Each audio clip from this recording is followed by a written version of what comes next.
Welcome back, 542, everybody. A little bit chilly, yeah, out the door, but chilly this time of year. The standards are changing, different than December and January.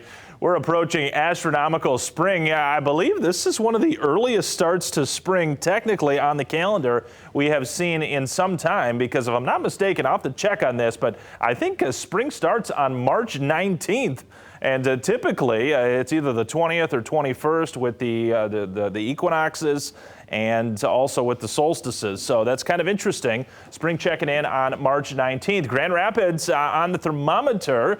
We are in the lower 30s. In fact, 34 Kalamazoo Airport, the city reporting the freezing mark of 32. Everybody in the same range. Oh, yes, there's a couple outliers in the upper 20s where the clouds have thinned out a little bit more. And these clouds are high. They're high level based, and you can see the moon through them. In fact, likely to be some level of filtered or faint sunshine the first couple hours of the day, but as we go late morning and towards noon and beyond, certainly I think an overcast is coming about with this system that's going to be sliding to our south and missing us primarily with its moisture, but a few flurries or sprinkles for a couple of us. I'll talk about that coming up.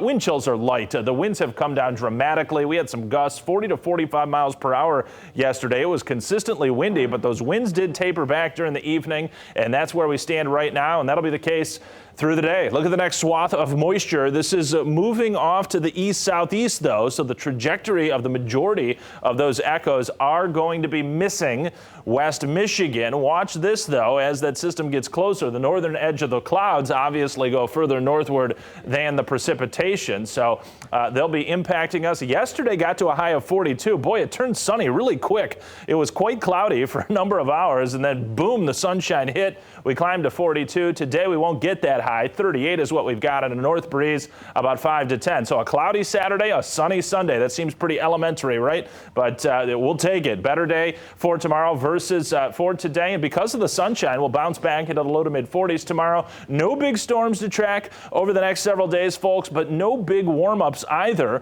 So, you know, sometimes in March you can see these jumps into the 60s like we had last Sunday. I don't see any of that coming anytime soon. Watch the pattern as we go forth. This is from Saturday into Sunday. We've got those blue colors over us, the southern end of a trough of low pressure, but then there's another trough that tries to dig into the northern states, and it tries to impact the eastern half of North America as we go forth, even through the next week or two. Never do they come full scale down into our region with Arctic air, but it'll be limiting the prospect for some of these really milder temperatures to surge northward. We'll see if maybe some of that changes as we get later into the month. Future Track HD, there's that swath of moisture, yes, and I-94 and southward. Could be a few flurries or sprinkles, say after around 3, 4 o'clock, going into mid-evening tonight. Then the clouds decrease overnight, folks, and we're going to be talking about temperatures dropping into the mid-20s, but with a fair amount of sun tomorrow, we'll rebound into the 40s, and then not looking at much until maybe a shower of rain grazes across here, particularly the first half of Tuesday, and then maybe another system later next week we'll keep our eyes on. Here's that 7-day. Sarah, Brody, temps, which could be better, but could be worse. We'll take it. Maybe a 50 or so by Thursday. All right, Anthony.